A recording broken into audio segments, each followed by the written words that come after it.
जय जगन्नाथ नमस्कार। आसतु नजर पकड़ा आज टॉप न्यूज अपडेट कौन सब रही किंतु ता पूर्व आपण मानक गोटे अनुरोध भिडियोटी संपूर्ण देखि सुचिंतित मतामत दिंतु। जो मैंने चैनल को प्रथम कर सब्सक्राइब करूँ एवं आसुवा बेल आइकन को प्रेस करूँ जहाँफल प्रत्येक नूतन भिडियोर नोटिफिकेशन आप सर्वप्रथम पाइपर। तेज आसतु नजर पकड़ा आज प्रमुख खबर गुड़िक उपर।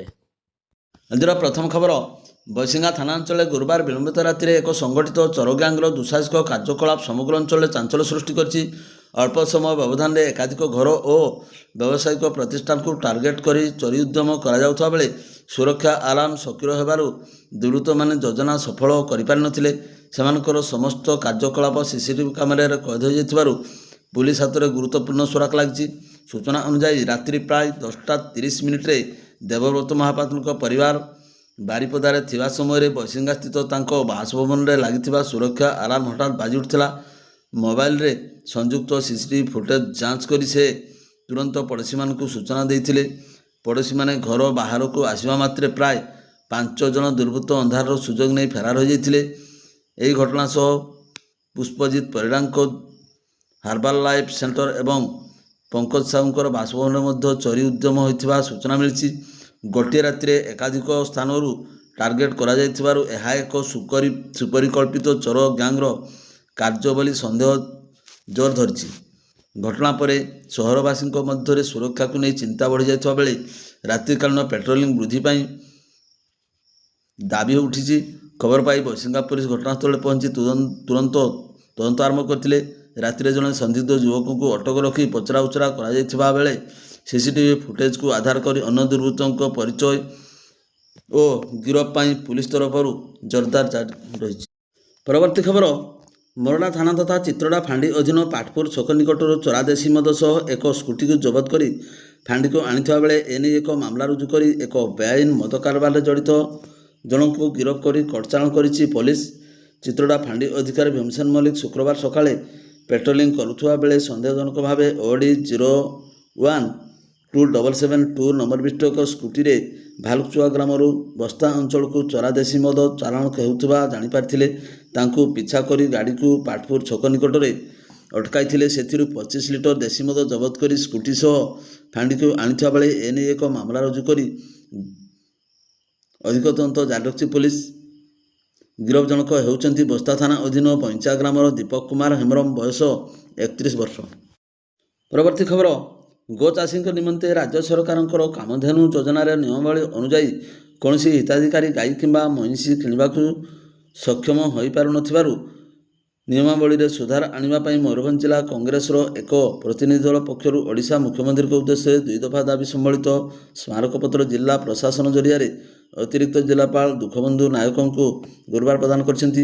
अन्य पक्षरे मयूरभंज जिला सदर महकुमा बारिपदा ठारू 6 किलोमीटर दूर में Rangamatia Pandit Raghunath Murmu medical college hospital कार्यकारी होउथिले मध्य चिकित्सा निमंते पाउथुवा रोगी एवं सेमानकर परिवार वर्गों पर आहार केन्द्र सेठारे व्यवस्था करने को दाबी उपस्थापन करा जायछि। एही स्मारकपत्र कांग्रेस वरिष्ठ नेता विजन दास, पूर्वतन उपसभापति अशोक अधिकारी, कांग्रेस नेता शांतनु पाल, पूर्वतन महिला सभापति सुस्मिता घोषई, निर्मल प्रधान, भवानी शंकर साहू, युव नेता निहार रंजन मढ़ुआ, रतिकांत चौधरी, क्षेत्रमोहन महंत प्रमुख दायीपत्र प्रदान करथिले। परवर्ती खबर ठाकुरमुंडा ब्लॉक जीवा रास्ता चलंता बाइक पड़ी आशाकर्मी मृत्यु होता जमापड़ी। घटनार प्रकाश केसडिया ग्रामर आशाकर्मी मिनी सोए बयस 84 वर्ष बुधवार अपराह 5टा समय ठाकुरमुंडा गोष्ठी चिकित्सालय काम सारी निज भणजा गसनाल पिंगुआ सहित निज ग्राम केसडिया को एक बाइक नंबर ओडी 11 AG 6549 जोगे फेरुवा समय एक कुकुर बाइक सामना को आसजु भारसाम्य हराई पड़ जाते। भणजा दुर्घटनास्थल एक ऑटो जोगे ठाकुरमुंडा गोष्ठी चिकित्सालय भर्ती करथिले। मिनी को मुंडरे आघात होई अवस्था गुरुतर थिबारु डाक्तर कटक मेडिकल को रेफर करथिले। कटक मेडिकल को नेबा पई प्रस्तुति होउथबा बेले राति 9टा समय तांकर मृत्यु होइतिला। ठाकुरमुंडा ब्लॉक गोष्ठी उन्नयन अधिकारी स्वप्नेश्वर बेहरा, ग्राम पंचायत निर्वाही अधिकारी कृपाल कुमार बेहरा चिकित्सालय पहुंची हरिश्चंद्र योजन 3000 टंका प्रदान करथिले। समस्त आशाकर्मी पहुंची मिनी परिवार ଗରିବ ଶ୍ରେଣୀର ହୋଇଥିବାରୁ ସରକାରୀ ସହାୟତା ଯୋଗାଇ ଦେବାକୁ ଦାବି ଜଣାଇଥିଲେ। ପୁଅ ଅମିଶ କୁମାର ସ୍ୱାଇଁଙ୍କ ଏତଲା କ୍ରମେ ଠାକୁରମୁଣ୍ଡା ଥାନା ଅଧିକାରୀ ମାମଲା ରୁଜୁ କରି କରଞ୍ଜିଆ ଉପଖଣ୍ଡ ଚିକିତ୍ସାଳୟକୁ ପଠାଇଥିଲେ। ପରବର୍ତ୍ତୀ ଖବର, କରଞ୍ଜିଆରେ ନକଲି ରାଉଳକୁଣ୍ଡି ବିତରଣକାରୀଙ୍କୁ ପୁଲିସ ଥାନାରେ ଅଟକ ରଖି ପଚରା ଉଚରା ପରେ ରାଜିନାମା ବଳରେ ଛାଡ଼ି ଦେଇଥିବା ଜଣାପଡ଼ିଛି। କରଞ୍ଜିଆ ବଜାରରେ ରାଜେଶ୍ୱରୀ ମାର୍କ ଚାଉଳ ଗୁଣ୍ଡିର ନିର୍ମାତା ତଥା ଆନନ୍ଦପୁର ଅଞ୍ଚଳର ଅଭିମନ୍ୟୁ ଦାସ ଦୀର୍ଘ ଦିନରୁ ବ୍ୟବସାୟ ଚଳାଇଥିଲେ। ମାତ୍ର ତାଙ୍କର ଟ୍ରେଡମାର୍କ ଗୁଣ୍ଡିକୁ ନକଲ କରି କରଞ୍ଜିଆରେ ବ୍ୟବସାୟ କରିବା ସମୟରେ ଶ୍ରୀ ଦାସ ଅଭିଯୋଗ କରିଛନ୍ତି। ଆଜି ତାଙ୍କର ସହଯୋଗୀମାନେ ନକଲି ଗୁଣ୍ଡି ବିତରଣ କରୁଥିବା କପ୍ତିପଦା ନୂଆଡିହା ଅଞ୍ଚଳ ଶ୍ରୀପତି ରଞ୍ଜନ ବେହେରା ଓ ତାଙ୍କ ଜଣେ ସହଯୋଗୀଙ୍କୁ ଅଟକ ରଖିବା ପରେ ଥାନାରେ ଜିମା ଦେଇଥିଲେ। କରଞ୍ଜିଆ ଥାନାରେ ଉଭୟ ପକ୍ଷଙ୍କ ଉପସ୍ଥିତିରେ ଆଲୋଚନା ଏବଂ ବୁଝାମଣା ପରେ ପରସ୍ପର ସହମତିରେ ବିବାଦର ସମାଧାନ କରାଯାଇଥିଲା। ପରବର୍ତ୍ତୀ ଖବର, ବେତନଟୀ ବଡ଼ସାହି ରାସ୍ତାର ଆନନ୍ଦ ବଜାର ଛକରେ ବୁଧବାର ପ୍ରାୟ ସନ୍ଧ୍ୟା ସମୟରେ ଏକ ଅଘଟଣ ଘଟିଯାଇଛି। ବେତନଟୀ ଉଚ୍ଚ ମାଧ୍ୟମିକ ବିଦ୍ୟାଳୟ ଛାତ୍ରୀ ନିବାସର ୱାର୍ଡେନ୍ ତିଲୋତ୍ତମା ବେହେରା 6 ଜଣ ଛାତ୍ରୀଙ୍କୁ ନେଇ ବଜାରକୁ କିଛି କିଣାକିଣି କରିବାକୁ ଯାଇଥିଲେ। କାମ ସାରି ଫେରିବା ସମୟରେ ସେମାନଙ୍କ ସାମ୍ନା ପଟୁ ଏକ କଳା ରଙ୍ଗର କାର ନମ୍ବର ଅଡି 01 AA 8271 ଆସି ତାଙ୍କ ସାମ୍ନାରେ ଛିଡ଼ା ହେଲା ଏବଂ ସେଥିରୁ ଏପିଜେ ଅବଦୁଲ କଲାମ ଉଚ୍ଚ ପ୍ରାଥମିକ ବିଦ୍ୟାଳୟ ମାଲିକ ଜଗନ୍ନାଥ ନାୟକଙ୍କ ପତ୍ନୀ ପ୍ରଭାତୀ ନାୟକ 47 ବର୍ଷ ଗାଡ଼ିରୁ ଓହ୍ଲାଇ ଆସି ଏପ୍ରନ୍କୁ ବେକରେ ଚାପି ଦେଇ ଏକ ଧକ୍କା ମାରିଥିଲେ ଏବଂ ତଳେ ପଡ଼ିଯାଇଥିଲେ ବୋଲି ତିଲୋତ୍ତମା ବେତନଟୀ ଥାନାରେ ଲିଖିତ ଅଭିଯୋଗ କରିଛନ୍ତି। କର୍ମଚାରୀ ଜଣକ ପଡ଼ିଯାଇଥିବାରୁ ଉଠିବାକୁ ଚେଷ୍ଟା କରୁଥିବା ସମୟରେ ପ୍ରଭାତୀଙ୍କ ପୁଅ ଦିବ୍ୟରଞ୍ଜନ ନାୟକ ବୟସ 24 ବର୍ଷ ଗାଡ଼ିରୁ ଓହ୍ଲାଇ ଆସି ଏପ୍ରନ୍କୁ ବେକରେ ଗୋଡ଼େଇ ଦେଇ ବିଧା ଏବଂ ଧକ୍କା ମାରିଥିଲେ ଏବଂ ତାଙ୍କ ସହ ଡ୍ରେସ୍ ଚିରି ପକାଇଥିଲେ ବୋଲି ଅଭିଯୋଗକାରୀ ଥାନାରେ ଜଣାଇଛନ୍ତି। ପୀଡ଼ିତା ମହିଳାଙ୍କ ଅବସ୍ଥା ଦେଖି ସାଙ୍ଗରେ ଥିବା ଛାତ୍ରୀମାନେ ମା ପୁଅର କବଳରୁ ବଞ୍ଚାଇବା ପାଇଁ ଚେଷ୍ଟା କରିବାରୁ ସେମାନଙ୍କୁ ମଧ୍ୟ ବିଧା ଗଇଁଠା ମାରିବା ସହ ଅଶ୍ଳୀଳ ଭାଷାରେ ଗାଳିଗୁଲଜ କରିଥିଲେ। ପୀଡ଼ିତାଙ୍କ ବେକରେ ଥିବା ସୁନା ଚେନ୍ 2000 ଟଙ୍କା ମଧ୍ୟ ସେମାନେ ନେଇଯାଇଥିବା ଅଭିଯୋଗ କରିଛନ୍ତି। ମହିଳା ଜଣକ ରାତିରେ ବେତନଟୀ ଡାକ୍ତରଖାନାକୁ ଯାଇ ଚିକିତ୍ସିତ ହେଉଥିବା ଜଣାଯାଇଛି। ଏହି ଘଟଣାରେ ତଦନ୍ତ କରାଗଲେ ବହୁ ତଥ୍ୟ ବାହାରକୁ ଆସିବ ବୋଲି ତିଲୋତ୍ତମା ପ୍ରକାଶ କରିଛନ୍ତି। ପରବର୍ତ୍ତୀ ଖବର, ଖୁଣ୍ଟା ବ୍ଲକର ନିର୍ବାଚିତ ପଞ୍ଚାୟତରାଜ ସଦସ୍ୟଙ୍କୁ ବିକଶିତ ଗାଁ ବିକଶିତ ଓଡ଼ିଶା 2025-26 ଯୋଜନାରେ ଉପେକ୍ଷା କରାଯାଇଥିବା ଅଭିଯୋଗ ହୋଇଥିବା ବେଳେ ସେମାନେ ସରକାରଙ୍କୁ 7 ଦିନର ମିଆଦ ଦେଇଛନ୍ତି। ସେ ନେଇ ବ୍ଲକ ଗୋଷ୍ଠୀ ଉନ୍ନୟନ ଅଧିକାରୀ ସତ୍ୟଜିତ ରାଉତଙ୍କୁ ସମିତି ସଭ୍ୟମାନେ ମିଳିତ ଭାବେ ଦାୟୀପତ୍ର ପ୍ରଦାନ କରିଛନ୍ତି। ଜିଲ୍ଲା ପରିଷଦ କାର୍ଯ୍ୟାଳୟ ଲୋକପ୍ରତିନିଧି ଏବଂ ସାମାଜିକ ଅନୁଷ୍ଠାନଠାରୁ ଗତ ମଇ 5 ତାରିଖ ପତ୍ର ସଂଖ୍ୟା 3793 ମାଧ୍ୟମରେ ଉକ୍ତ ଯୋଜନାରେ ପ୍ରକଳ୍ପ ଆହ୍ୱାନ କରାଯାଇଥିବା ବେଳେ ଜିବିବିଓ ତାଲିକାରେ ଗତ ଜୁଲାଇ 31 ତାରିଖ ପତ୍ର ସଂଖ୍ୟା 6572ରେ ପଞ୍ଚାୟତରାଜ ସଦସ୍ୟଙ୍କ କୌଣସି ପ୍ରସ୍ତାବିତ ପ୍ରକଳ୍ପ ସ୍ଥାନ ପାଇନାହିଁ ବୋଲି ଗୁରୁତର ଅଭିଯୋଗ କରିଛନ୍ତି। ଧାର୍ଯ୍ୟ ସମୟ ମଧ୍ୟରେ ଆବଶ୍ୟକ ପଦକ୍ଷେପ ନିଆ ନଗଲେ ସେମାନେ ଅନିର୍ଦ୍ଦିଷ୍ଟ କାଳ ପାଇଁ ଆନ୍ଦୋଳନ କରିବେ ବୋଲି ପତ୍ରରେ ଚେତାବନୀ ଦେଇଛନ୍ତି। ପଞ୍ଚାୟତ ସମିତି ଅଧ୍ୟକ୍ଷ ସୁଧାନ୍ୟ ନାୟକ, ଉପାଧ୍ୟକ୍ଷ ଜବା କିସ୍କୁ, ସମିତି ସଭ୍ୟମାନଙ୍କ ମଧ୍ୟରେ ବାଘରାଇ ସୋରେନ, ସୁନୀଲ ଟୁଡୁ ପ୍ରମୁଖ ଦାୟୀପତ୍ର ପ୍ରଦାନ କରିଥିଲେ। ପରବର୍ତ୍ତୀ ଖବର, ମୟୂରଭଞ୍ଜ ଜିଲ୍ଲା ରାସଗୋବିନ୍ଦପୁର ବ୍ଲକ ଅନ୍ତର୍ଗତ ଭାଦୁଆଶଳ ପଞ୍ଚାୟତର ନାଇଆଶଳ ରଘୁନାଥପୁର ଗ୍ରାମର ଏକ ହୃଦୟ ବିଦାରକ ଘଟଣା ସାମ୍ନାକୁ ଆସିଛି। ବୟସର ଅପରାହ୍ନରେ ନିଜ ଆପଣାର ଲୋକ ବି କେମିତି ବୈରୀ ସାଜିଯାଆନ୍ତି ତାହାର ଏକ ନିଶ୍ଚୁକ ଦୃଷ୍ଟାନ୍ତ ଏଠାରେ ଦେଖିବାକୁ ମିଳିଛି। ଭଦୁଆଶଳ ପଞ୍ଚାୟତ ନାଇଆଶଳ ଗ୍ରାମର 80 ବର୍ଷୀୟ ଭାରତୀ ଟୁଡୁଙ୍କୁ ପରିବାର ଲୋକମାନେ ମାଡ଼ ମାରି ଘରୁ ବାହାର କରିଦେଇଥିଲେ ଅଭିଯୋଗ ହୋଇଛି।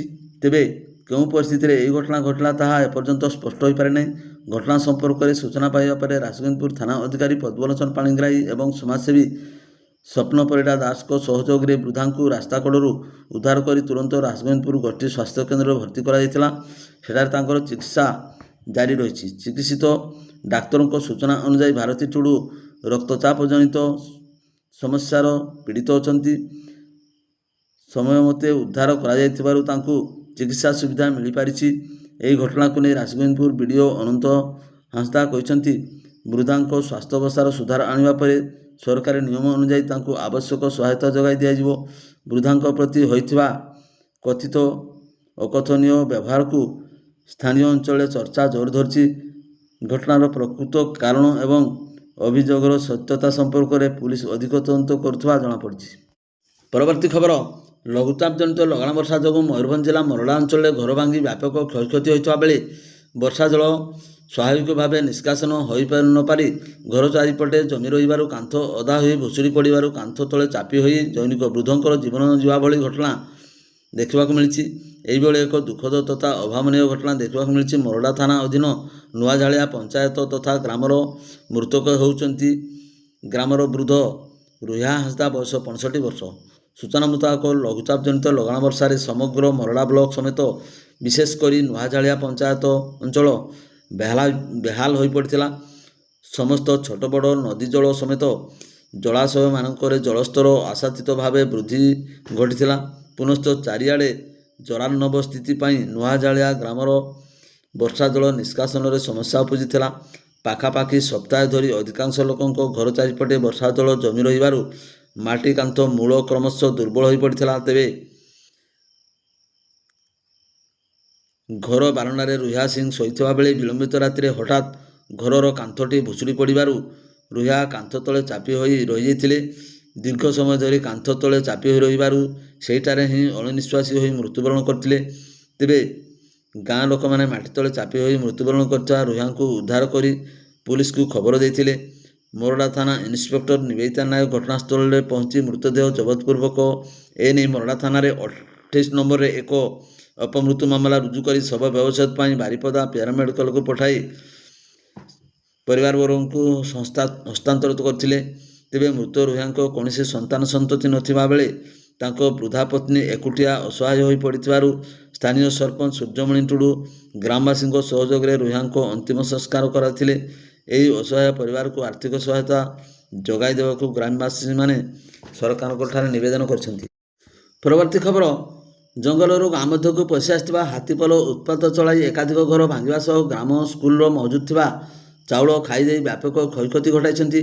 ଏହି ଘଟଣାରେ କୁରାହାଡି ଗ୍ରାମର ରାଜେନ୍ଦ୍ର ବିନ୍ଧାଣିଙ୍କ ଘର ସର୍ବାଧିକ କ୍ଷତିଗ୍ରସ୍ତ ହୋଇଛି। ଘଟଣା ବେଳେ ପରିବାରର ସମସ୍ତ ସଦସ୍ୟ ଗଭୀର ନିଦ୍ରାରେ ଶୋଇଥିବା ବେଳେ ହାତୀ ଘର ଭାଙ୍ଗିବା ଆରମ୍ଭ କରିଦେଇଥିଲେ। ଠିକ୍ ସେହି ସମୟରେ ଗଜସାଥୀ ସଚିଦାନନ୍ଦ ମହାନ୍ତ ଏବଂ ତାଙ୍କ ସହଯୋଗୀମାନେ ତତ୍ପରତାର ସହ ପହଞ୍ଚି ପରିବାର ସମସ୍ତଙ୍କୁ ସୁରକ୍ଷିତ ସ୍ଥାନକୁ ଉଦ୍ଧାର କରିଥିଲେ। ସେମାନଙ୍କର ସମୟୋଚିତ ପଦକ୍ଷେପ ଯୋଗୁଁ ଏକ ବଡ଼ ଅଘଟଣରୁ ଅଳ୍ପକେ ସେମାନେ ବର୍ତ୍ତି ଯାଇଥିଲେ। ସୂଚନା ଅନୁଯାୟୀ ବେତନଟୀ ରେଞ୍ଜ ଅଧୀନ ବିଭିନ୍ନ ଜଙ୍ଗଲରେ ବର୍ତ୍ତମାନ ପ୍ରାୟ 32ଟି ହାତୀ ବିଚରଣ କରୁଥିବା ବେଳେ କେବଳ କୁରାହାଡି ଜଙ୍ଗଲରେ 6ଟି ହାତୀ ଥିବା ଜଣାପଡ଼ିଛି। ଜଙ୍ଗଲ ସଂଲଗ୍ନ ଗ୍ରାମଗୁଡ଼ିକ ଭୟ ଏବଂ ଆତଙ୍କର ପରିବେଶ ସୃଷ୍ଟି ହୋଇଛି। ଗ୍ରାମବାସୀ ରାତିସାରା ହାତୀପଲକୁ ଘଉଡ଼ାଇବାକୁ ବିଭିନ୍ନ ପ୍ରୟାସ ଜାରି ରଖିଥିଲେ ମଧ୍ୟ ହାତୀମାନେ ଦୀର୍ଘ ସମୟ ଧରି ଉତ୍ପାତ ଚଳାଇଥିଲେ। କ୍ଷତିଗ୍ରସ୍ତ ପରିବାରବର୍ଗଙ୍କୁ ତୁରନ୍ତ କ୍ଷତିପୂରଣ ପ୍ରଦାନ କରିବା ସହ ହାତୀ ଉପଦ୍ରବ ସ୍ଥାୟୀ ସମାଧାନ ପାଇଁ ବନ ବିଭାଗ ପକ୍ଷରୁ ତୁରନ୍ତ ପଦକ୍ଷେପ ନେବାକୁ ସ୍ଥାନୀୟ ଲୋକମାନେ ଦାବି କରିଛନ୍ତି। ଅନ୍ୟପକ୍ଷରେ ବନ ବିଭାଗ ପକ୍ଷରୁ ହାତୀପଲଙ୍କ ଗତିବିଧି ଉପରେ କଡ଼ା ନଜର ରଖାଯାଉଥିବା ସହ ଜଙ୍ଗଲ ସଂଲଗ୍ନ ଅଞ୍ଚଳରେ ଲୋକଙ୍କୁ ସତର୍କ ରହିବାକୁ ପରାମର୍ଶ ଦିଆଯାଇଛି। ଭିଡ଼ିଓଟିକୁ ଶେଷ ପର୍ଯ୍ୟନ୍ତ ଦେଖିଥିବାରୁ ଆପଣଙ୍କୁ ଅଶେଷ ଧନ୍ୟବାଦ।